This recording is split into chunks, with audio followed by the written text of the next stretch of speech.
The first thing I heard was the CEO's voice tearing through the glass wall. "You fired her." "On your first day." Silence followed, sharp and brittle, before the contract slammed against the table. "Read this line again, both of you." Someone gasped. Someone whispered my name. Someone else went pale. I stood outside the conference room, close enough to hear every word, but far enough that no one noticed me. I did not step in. I did not speak. I did not even breathe too loudly. Because all of this, the uproar, the panic, the shock, had started with one choice I made the previous morning, a choice that Dana Klein never saw coming. She was the new department head, freshly appointed, freshly confident, freshly convinced that authority meant control. Inside the room, CEO Richard Halden's voice dropped into a slow, dangerous tone. "Dana, this contract requires one representative. One name. Clara Whitford. Do you understand what that means?" He paused. "Do you understand what you've done?" I could picture Dana trying to hold her posture. She always squared her shoulders when she lied. I thought her role was replaceable. She managed. Halden let out a humorless laugh. "Replaceable. She has been the designated technical and legal lead for 3 years. You fired the only person authorized to finalize the deal with our partners in Tokyo and Singapore. And you did it because he flipped a page. You wanted to." My pulse stayed steady. Not calm steady. There is a difference. Someone inside the room muttered that I needed to be called immediately. Someone else said they had already tried. Phones had been ringing since dawn, vibrating across my nightstand, buzzing against my kitchen counter. None of them mattered yet. I remained where I was, listening as Dana whispered. I did not know. No, she did not. Yesterday morning she looked me straight in the eyes and never once imagined that firing me would touch anything beyond her own ego. I stepped back from the conference room door. 24 hours earlier, she had told me I was finished. 24 hours earlier, I had smiled, and that was where everything truly began. Dana Klein called me into her office that morning with a tone meant to sound casual. "Clara, could you step in for a quick introduction? I had never met her before, only heard her name whispered around the halls an external hire brought in to shake things up. When I walked in, she shut the door behind me with a soft click. It was the kind of deliberate gesture people use when they want control before they even speak. She extended her hand. "Dana, your new department head." Her smile was bright, polished, too perfect. I shook her hand. "Clara Whitford, Senior Systems Lead." She glanced at my badge, then at the framed credentials on her desk. 12 years here. "Right," she said. Her voice carried a note of curiosity, but the kind that comes before judgment, not interest. "Yes," I answered. Dana sat, crossing one leg over the other like she had practiced the pose. "I've heard you were influential around here," she said. "People rely on you more than they should." I held her gaze. "I lead the Horizon Bridge architecture and international compliance sign-offs. That's my role." "I know," she replied, though the way her fingers tapped the desk told me she did not. She opened a folder, not mine, not any real report, just a blank onboarding binder, and flipped a page she clearly had not read. "Well," she said, "I prefer a clean start." I felt the shift a moment before she spoke. "Clara," she said lightly, "you're fired." My breath caught just once. "I'm sorry," I said. For what reason Dana leaned back, shoulders loose, eyes gleaming with something she mistook for authority. "Because I want to." The words landed cold, careless, not rooted in policy, not grounded in performance. Pure display. She waited for me to react, maybe to beg, maybe to break. I did neither. I looked at her, let the silence settle, and something inside me steadied. Then I smiled small, unreadable, and picked up my bag. She did not understand that smile at all. Why would I smile at the exact moment she thought she had ended my career? Some people carry their power in titles. I carried mine in a single, overlooked paragraph. I went home earlier than I ever had on a weekday, the moment I opened the door. Phoebe looked up from the kitchen table. She was 16, sharp-eyed in ways I sometimes wished she were not. "Mom," she said, "why are you home? Did something happen?" I set my bag down slowly. "I'm fine." She stood, studying my face. "You're not—" I pulled out a chair. "I was let go this morning." Her voice cracked. "You were fired for what?" I kept my tone even. "A new department head." She made a decision. I did not tell her about rent, tuition, insurance, or how precarious our life had been since the divorce. I did not tell her that 12 years of work could vanish in one sentence. Phoebe pressed her lips together. "They made a mistake." I wished I could believe it was that simple. After she went to her room to study, I sat at my desk and unlocked the encrypted drive I had maintained for years, notes, drafts, negotiations, all the versions of the Horizon Bridge contract before legal finalized it. When I scrolled to the last approved file, my chest tightened. There it was, the clause I had insisted on after a partner tried to force a replacement years earlier. It required a single technical and legal representative with end-to-end architectural authority. The partner had demanded it, legal had approved it, and the board had agreed to attach my name permanently to that role. If I was not present, the partner could walk away without penalty. It was one of the few protections I had fought for and actually won. Dana never looked at it. She did not read one page before deciding her authority mattered more than the work that held this company together. I closed the file and leaned back, listening to the quiet hum of the apartment. What would they do when they learned I was not just replaceable, but the only person who could finish what they had already promised the world? I woke to my phone vibrating against the nightstand once, twice, then relentlessly, every few seconds. When I finally turned it over, I counted 7 different office extensions, all missed calls, all urgent. I let the screen go dark. At that same moment, several floors above downtown Seattle, the leadership wing at Axiom Frontier was unraveling. The team in Singapore had emailed requesting immediate confirmation for the final negotiation meeting. They wanted the designated representative present. They used my name in bold. CEO Richard Halden stepped into Dana Klein's office with the email still open on his tablet. "Where is Clara?" he asked. Dana swallowed. She's not here." Halden stared at her. "Then bring her in." "I can't." "Why not?" Dana's voice thinned. "I terminated her yesterday." The pause stretched long enough to freeze the air. Halden's voice snapped like a whip.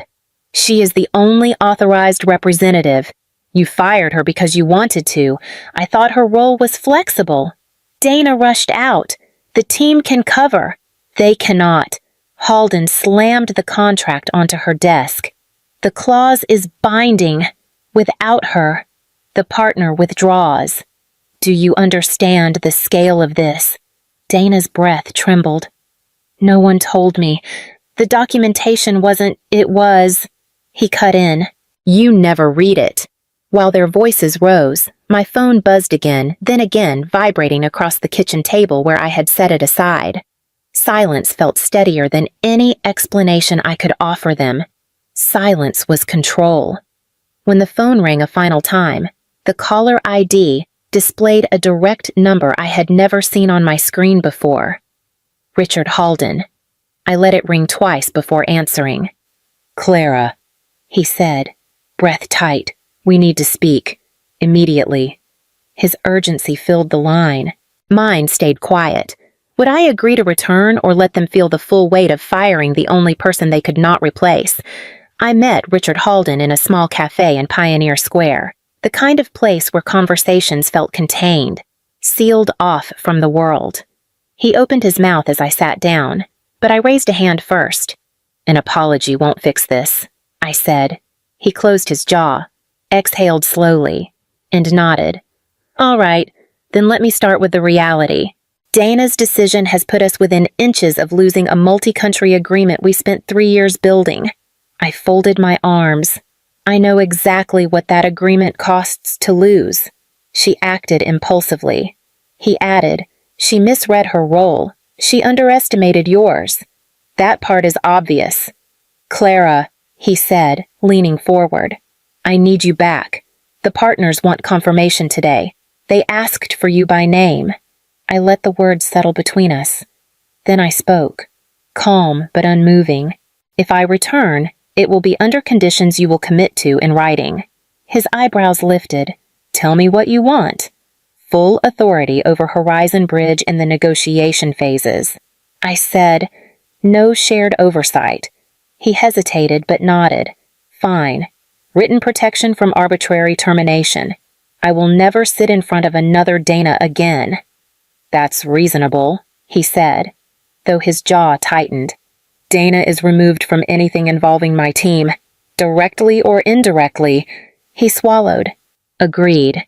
I held his gaze. And there will be a mandatory review of how leaders are appointed. Every department head must be vetted for competence, not personal networks. This time he paused longer, long enough that I wondered if he would push back. Eventually, he said, if that's what it takes to stabilize this company, then yes. I leaned back. Good. Then send it to me in writing. You won't sign now, no, I said. Not until I see sincerity. Not panic. For the first time since we sat down, he understood I was not negotiating for a position. I was negotiating for a future, and now that I held every piece of leverage, I wondered how Dana would react when she realized the deal she thought belonged to her was already gone. Dana arrived early. I could tell because when I stepped into the conference wing, the hallway outside the technical meeting room was already stiff with tension. Inside, she had taken the chair at the head of the long table, her arms folded like she was bracing the whole floor into obedience. A few engineers sat scattered around, their eyes fixed on their notes instead of on her. She lifted her chin when she saw me. Clara, I'll be facilitating today. No one moved, not even a nod.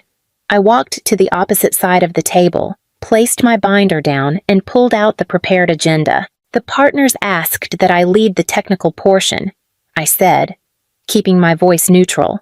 A quiet ripple passed through the room, subtle relief. Dana's smile tightened. I can handle it. Before she could insist further, the screen flickered, and the teams from Tokyo and Singapore appeared. Their greetings were formal, precise. I bowed slightly toward the camera. Thank you for joining, I said in English. Then I shifted into Japanese to welcome the Tokyo delegation. Matching their tone and speed, their expressions warmed immediately. Respect, not theatrics. Dana straightened in her chair, as if the shift in language had stolen the air she was holding. We began the review. Tokyo asked about secondary integration thresholds. Dana jumped in too quickly. The load decay rate is 14%, she said. One of the Singapore leads frowned. We were told 3%. It is 3%, I said gently, turning a page. Maintained through the multi-node architecture we finalized last quarter. Dana stiffened. I was getting to that. I continued, not unkind, just steady. Every answer had to be exact. Every detail needed clarity. Within minutes, the partners addressed only me. Questions flowed toward my side of the table. Never hers. Dana tried twice more to insert herself, but each attempt dissolved into confusion she could not mask. Then Tokyo's director said it plainly. For finalization, we require Clara Whitford as project lead. Dana sat back, frozen. Competence, not authority, had just chosen the room's leader. The email arrived just after noon. Subject line revised figures. Sender the Singapore security lead. Attached a spreadsheet with numbers I had never written in my life. I stared at it for a long second before replying. We did not send this version. His answer came almost immediately. It was sent from your account. The call that followed was worse. During the shared screen review, the slides were wrong sections missing, tables rearranged, decay thresholds inflated. Tokyo's director went silent long enough that I felt the heat crawl up my neck. I need to pause this meeting, I said, We will verify internally and reconnect. When the call ended, I closed the door to the conference room and pulled up the system logs. One entry stood out: a machine on the 4th floor, one I had never used, accessing my project folders late the previous night. View rights I recognized, edit rights I did not. I was still staring at the timestamp when I heard the door ease open. Leo, one of the younger engineers I had mentored years ago, stepped inside. He held a small USB drive in both hands, like it burned. "I think you need to see this," he whispered. "What is it?" He swallowed. "Dana's IT assistant. I saw him in the restricted server room. He claimed Dana told him to check a few files, but he was editing them. I recorded the access list before he logged out." He extended the USB. His fingers shook. I took it gently. "Thank you. Leo, this helps more than you know." He nodded once and slipped out. I opened the drive, and the evidence filled the screen: timestamps, file alterations, paths that led straight back to Dana's request. This time, she had crossed into sabotage, and now the decision was mine: expose her immediately, or let her sink herself further without my help. The 7th floor conference room had been transformed overnight. Screens lined the walls, each one glowing with timestamps, access logs, and snippets of surveillance footage. It felt less like a workplace and more like a tribunal waiting for a verdict. HR sat at one end of the table, legal at the other. Compliance filled the space between, quiet and sharp-eyed. I took a seat near the back, folder in hand, Leo's USB tucked safely inside it. Dana arrived late. She stopped in the doorway when she saw the screens. Her voice wavered. "Is all of this really necessary?" The audit lead did not look up. "We are reviewing a possible breach of data integrity tied to the Horizon Bridge documentation. Please sit." Dana sat stiffly, chin high. The first screen lit with footage her IT assistant entering the restricted server room at 21:24 the night before. Another clip followed him opening my folder path. The room felt smaller with each second playing out on that wall. Dana jumped in quickly. He was reviewing access protocols. I requested a routine check. Legal clicked to the next file. "Then why do the logs show edits, multiple edits, and why do they correspond directly to the corrupted files sent to Singapore?" Dana's breath hitched. "Misassigned access rights. It happens." "The system sometimes," the audit lead cut her off. "Our system does not misassign rights. And the backup server matches these logs exactly." I opened my folder quietly and slid the printed evidence forward: Leo's logs, the altered versions, the unauthorized transmission chain. No commentary, just paper. Dana's eyes darted toward me. "She is trying to frame me. I spoke once. Only once. The facts speak for themselves."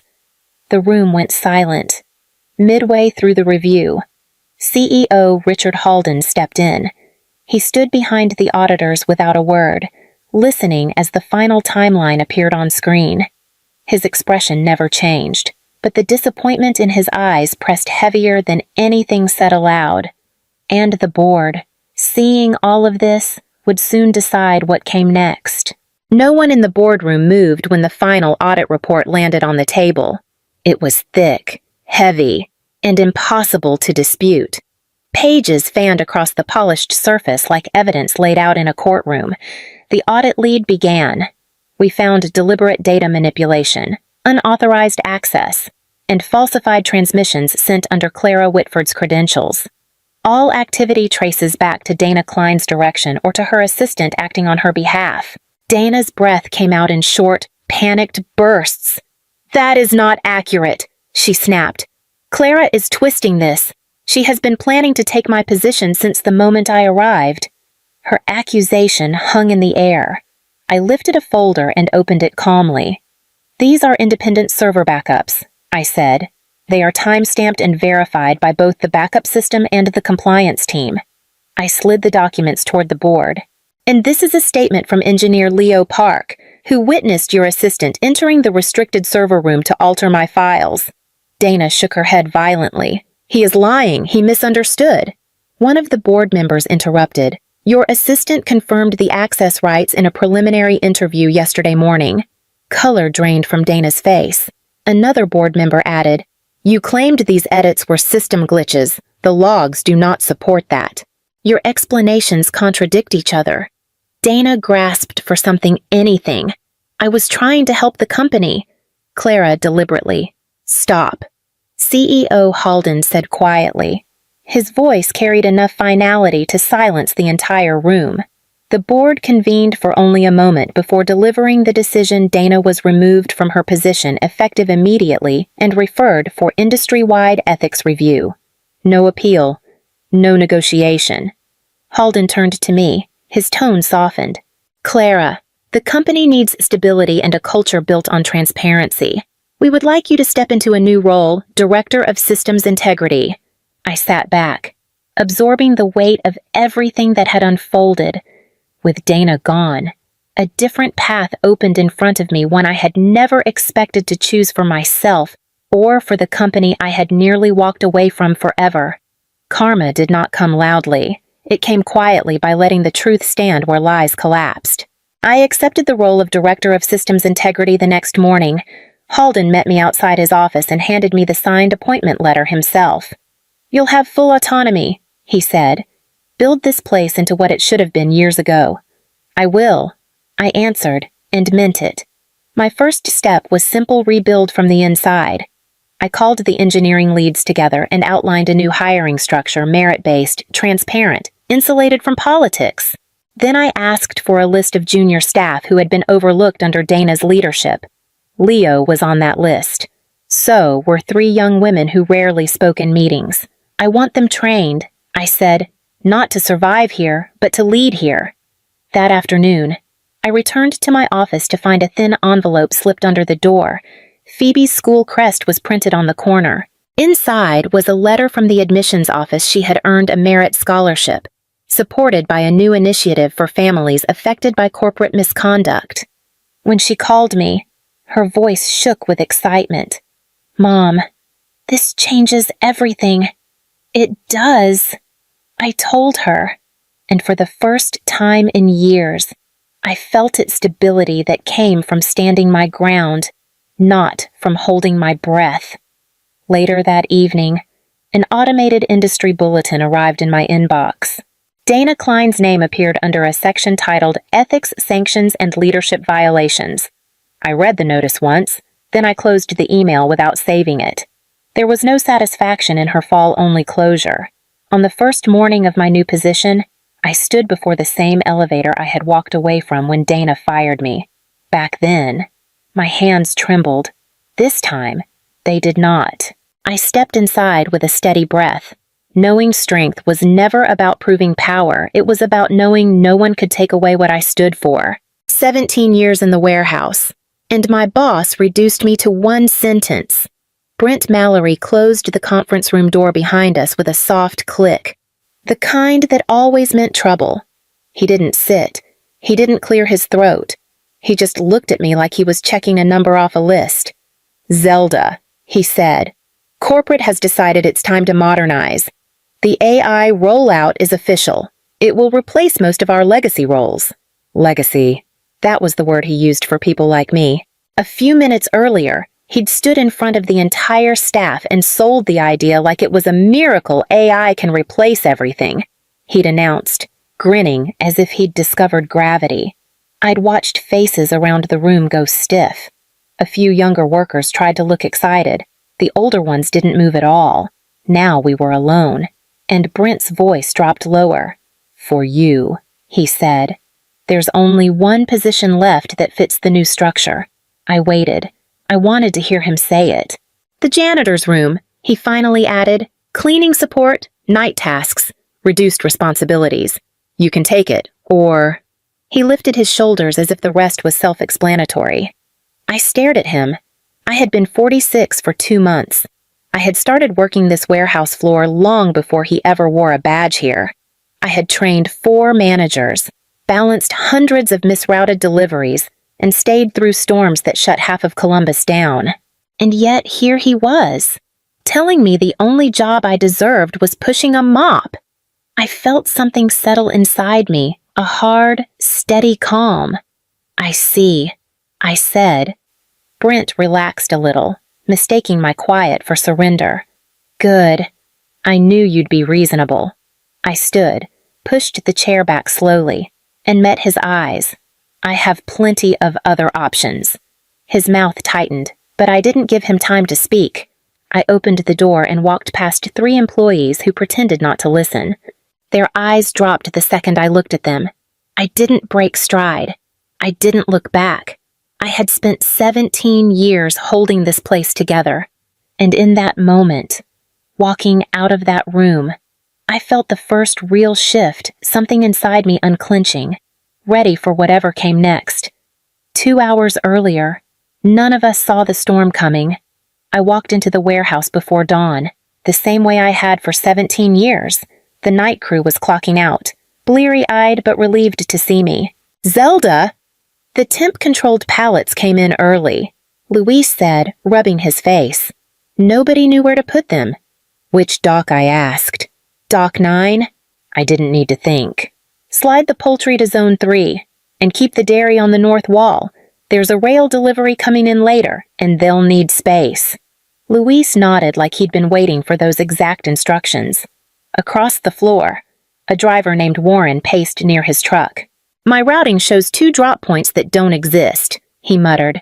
"This AI thing glitched again." "Show me," I said. He handed me the tablet. I scrolled, spotted the error, and tapped through a buried menu the tech team never seemed to acknowledge. "The system synced to last quarter's zoning map." I said, "It'll reroute once I clear this queue." Warren exhaled. "How do you even know where that menu is? Because I was here when they installed the old software," I said, handing it back. "Same bones, different paint." He laughed, easing up. "You're the only reason this place runs." I didn't respond. Compliments never landed right anymore. Inside the main office, it was too quiet. Not peaceful quiet in that heavy way where everyone is pretending not to look at each other. When I set my bag down, I noticed my workstation drawers were open and half the files were gone. A few labels had been replaced with new codes I didn't recognize. "Did Brent mention anything about moving inventory logs?" I asked Angela from dispatch. She hesitated. "I heard he met with corporate last night. That's all I know." I tried to brush it off as a clerical shuffle, but the air felt wrong. Conversations stopped when I approached. People glanced at screens and then at me, like they weren't sure if I already knew whatever they knew. I pushed the thought aside and started sorting the morning's chaos, but something cold settled in my chest, steady and patient. If this wasn't a mistake, what exactly had they already decided about my future? By noon, the announcement felt less like news and more like betrayal.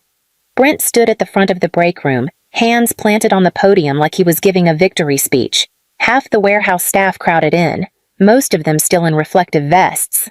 I slipped in near the back, arms crossed. "Starting today," Brent said, "our new AI platform, Optimax, will take over the bulk of operational decision-making, routing, scheduling, inventory mapping.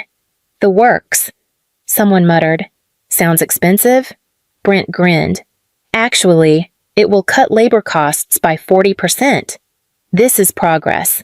People?" The room went flat. You could feel the tension reach up from the floor like static. He gestured toward a laptop where a young tech coordinator stood awkwardly. "Evan, why don't you show them how Optimax eliminates human error?" Evan tapped a few keys, cheeks pink. When he stepped back, he ended up right beside me. He glanced around, then leaned in. "They already moved your old role into the obsolete column," he whispered. I kept my face still. When last week, I probably shouldn't have said anything. I stared straight ahead. Evan retreated quickly. Brent continued, oblivious or pretending. "Optimax does not get tired. It does not make emotional decisions. It does not misroute trucks or misplace pallets. It is the future," someone near the front said. "What about people who have been doing this for decades?" Brent lifted his chin. "Some positions will be reassigned based on efficiency. That's normal during transitions. That sentence landed like a dropped pallet. I felt it hit my ribs, cold and deliberate. My hands tightened at my sides. 17 years of solving disasters, calming panicked drivers, and cleaning up every decision Brent ever ruined, and now the man couldn't even say my name. He clicked to the next slide with a flourish. This is how we stay competitive. The industry is changing, and we will change with it. A few people nodded, but most stared down at the floor or the walls or anywhere that wasn't me. No one dared speak. I stood there, listening to Brent congratulate himself while the foundation he stood on my work. My years, my loyalty was already being pushed out from under me. How far was Brent willing to go to erase the very person who kept his warehouse alive? I learned the truth the moment I saw my name disappear. I walked back to my workstation after the meeting, still replaying Brent's voice in my head, and froze. The screen that always showed my login now displayed a blank gray box. No name, no role, no access. I tried again. The system rejected me with the same message credentials not recognized. Angela stepped out from the cubicle behind me, holding a folder like it weighed too much. "Zelda, don't take this the wrong way," she said quietly. "But Brent told it to reassign your permissions this morning." "Reassign to what?" My voice came out flatter than I intended. Before she could answer, Evan, the same tech kid from the meeting, popped up beside my desk. "Hey, I'm supposed to take over this station. They told me to start today." I stared at him. "You have been here 4 months." He winced. "I know. I didn't ask for this. My files, color-coded and built over 17 years, were gone from the drawers, replaced by a single laminated AI user guide. My chair had been moved. Even the little taped note with my emergency contacts had been peeled off the wall." Angela stepped closer. "Zelda, you should see this." She slid a printed memo toward me. I scanned it. The date hit first, nearly 3 weeks earlier. Then, the line that twisted something deep inside my chest. "Position Senior Operations Coordinator status obsolete. Transition pending." I looked up slowly. This was decided before any AI rollout. Angela nodded, eyes down. "I thought you knew." Brent appeared at the end of the aisle, pretending to scroll his phone. When he saw me holding the memo, his head lifted just a fraction. Not in apology, just checking how much I understood. He cleared his throat. "Zelda, we've arranged a new workspace for you. Back office. Supply storage. You'll assist with miscellaneous support until further notice." "A closet," I said. "It's temporary," he replied, already turning away. I followed him with my eyes, feeling something inside me shift, the last thread of loyalty thinning to a single strand. If they had planned my removal this long, what else were they hiding? Optimax promised perfection. It delivered chaos. By the next morning, the warehouse felt off kilter. Luis rushed toward me before I even reached the back office. "Zelda, the pallets for Zone 3 ended up in Zone 7, he said. "Optimax told the night crew to stack frozen poultry next to dry goods." "That's a spoilage risk," I said. "We told Brent?" Luis added. "He said the AI was optimizing space." Inside the cold room, I found Warren pacing again. "My load sheet shows a reroute through a residential street," he said, handing me his tablet. "That road has a weight restriction. If a patrol catches me, I get fined." I scrolled through the directive. Optimax overrode the state restriction. He blew out a breath. "I miss when you handled routing." I didn't answer. I just walked toward Brent's office with the tablet in hand. He looked up from his computer as if I were interrupting something important. "What now?" "This," I said, placing the screen in front of him. "Optimax is sending a 30-ton vehicle down a road restricted to 15 of them. That's a violation of state transport codes." Brent didn't look concerned. "The AI compensates for edge cases. It knows the safest route." "This is not an edge case," I said, keeping my voice even. "This is a legal requirement." He waved a hand.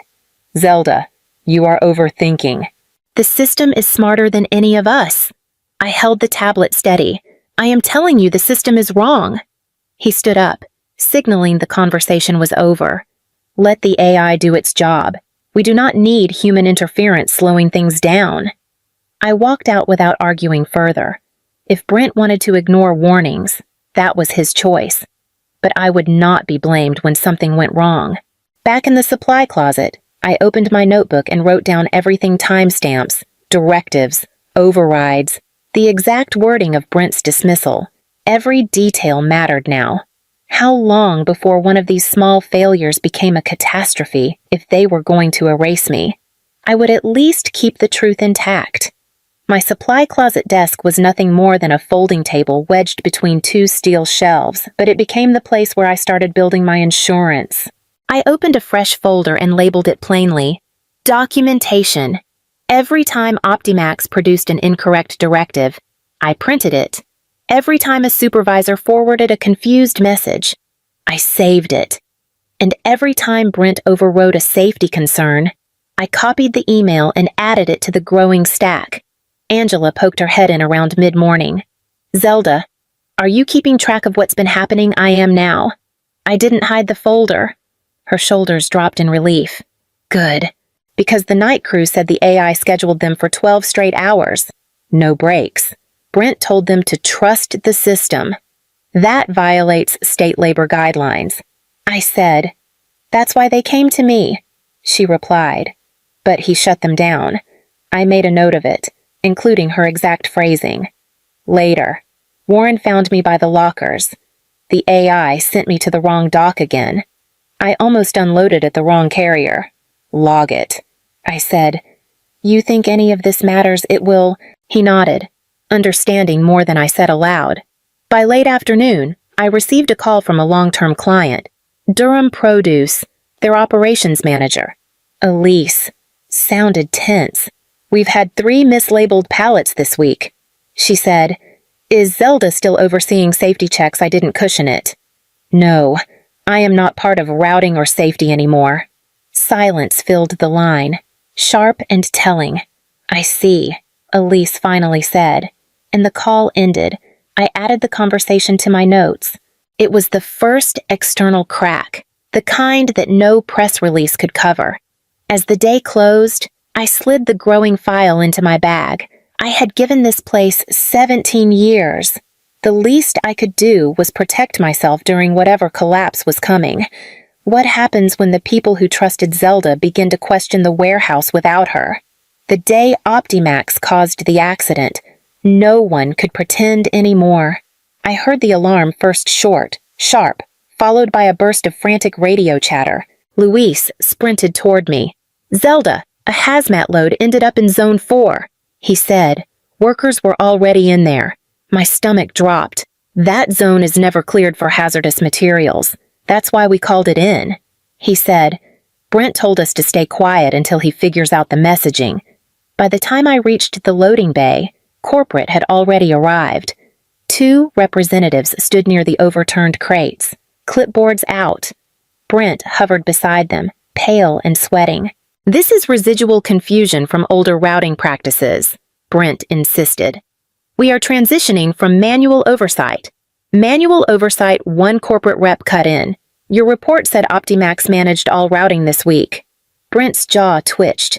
It did, but the human element caused discrepancies. I stepped forward. The system routed a hazardous load through a restricted zone. The warning was flagged. Brent turned sharply. Zelda, this is not your place to. One of the reps looked at me. Do you have documentation of that warning? I opened my folder and handed him the printed log. Here is the alert from Optimax, time-stamped at 9:42 this morning. And here, I slid another page forward, is the override authorization. The rep studied the signature. This override was approved by Brent Mallory. Silence spread like a cold draft. Brent's face stiffened. This is being taken out of context. Zelda must have printed an outdated "it is today's" log. I said, no emotion, just truth. The corporate reps exchanged a glance, one of them making a note. Brent's voice cracked as he tried to explain. but no one rushed to help him. I didn't add anything more. I had spent 17 years carrying the weight of his mistakes. Now, the weight was finally returning to its owner. If Brent was losing control, how far would he go to save himself? Brent called me into his office with the desperation of a man running out of exits. He shut the door so quickly the frame rattled. "Zelda, sit, please." His voice scraped at the edges, too thin to sound like authority anymore. I stayed standing. "Say what you need to say." He forced a smile. "You've always been the backbone of this operation. No one understands the warehouse like you do. Corporate knows that. I know that." "Flattery," I said. "You must be worse off than I thought." His jaw clenched. "I am trying to extend an olive branch. Then call it what it is." I said, "You want something." He exhaled sharply and dropped the pretense. "Fine. Corporate wants a revised accountability report. They're asking who approved routing protocols before OptiMax stabilized. They want a signature from someone with a compliance history." He reached into his drawer and pulled out a form. "Yours." I didn't touch it. "So this is about shielding yourself. It is about protecting the warehouse," he snapped. "If you sign off, I can present a united front. Corporate will relax. We can move forward." "You mean you can keep your job?" His eyes flickered. "Zelda, listen to me. If you help me through this, I can restore your old role.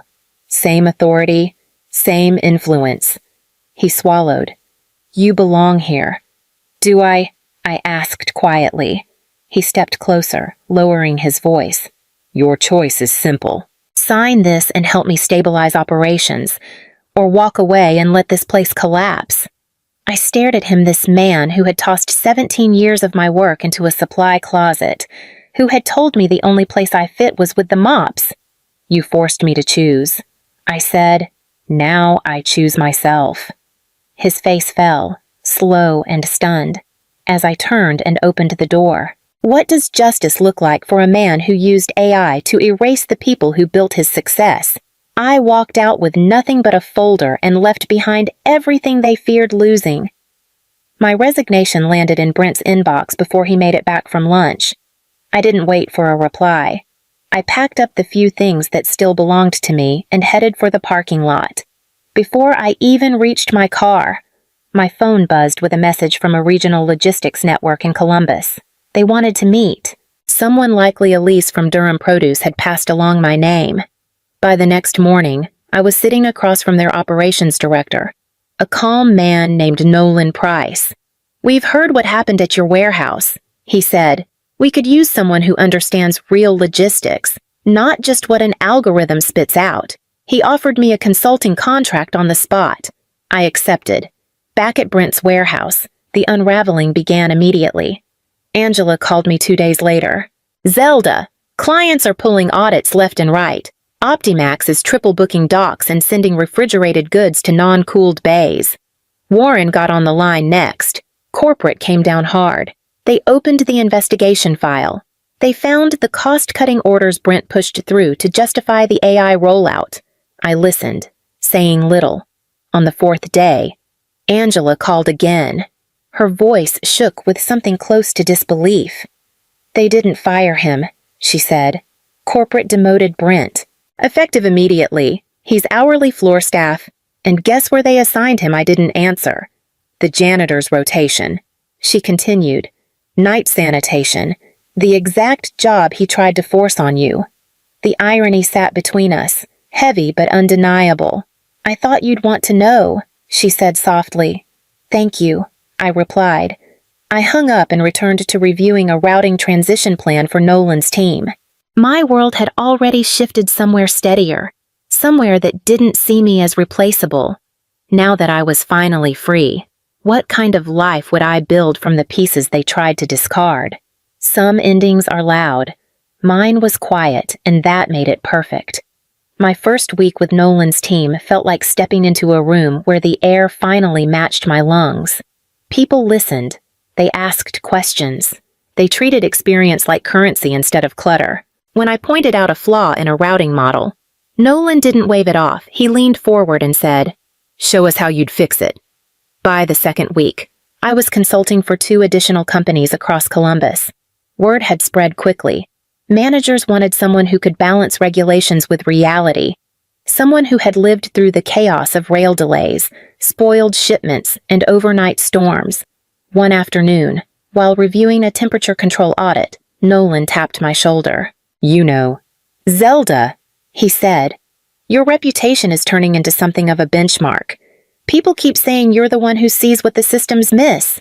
I didn't say anything. I just nodded, letting the words land without the bitterness they would have carried months earlier. A few days later, I took a longer route home and passed by my old warehouse. A new sign hung over the entrance, bright, clean lettering with a different company's name. The parking lot looked emptier than I remembered. The building felt smaller, like the air around it had shifted. I didn't slow down. Later that night, Angela called. Things are changing fast, she said. New management, new protocols. Everyone keeps talking about the mess Brent left behind. Is he still there? I asked. For now, but they keep him busy with floors and bins. Nothing else. I let the silence speak for itself before thanking her. When I hung up, I sat at my kitchen table, the consulting files spread out in front of me. 17 years of my life hadn't evaporated. They had prepared me for this rooms where my voice mattered. Conversations where I didn't need to fight to be heard.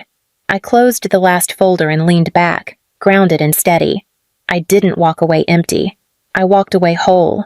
What happens when a woman finally understands her worth? The answer is simple. She never lets anyone measure it for her again.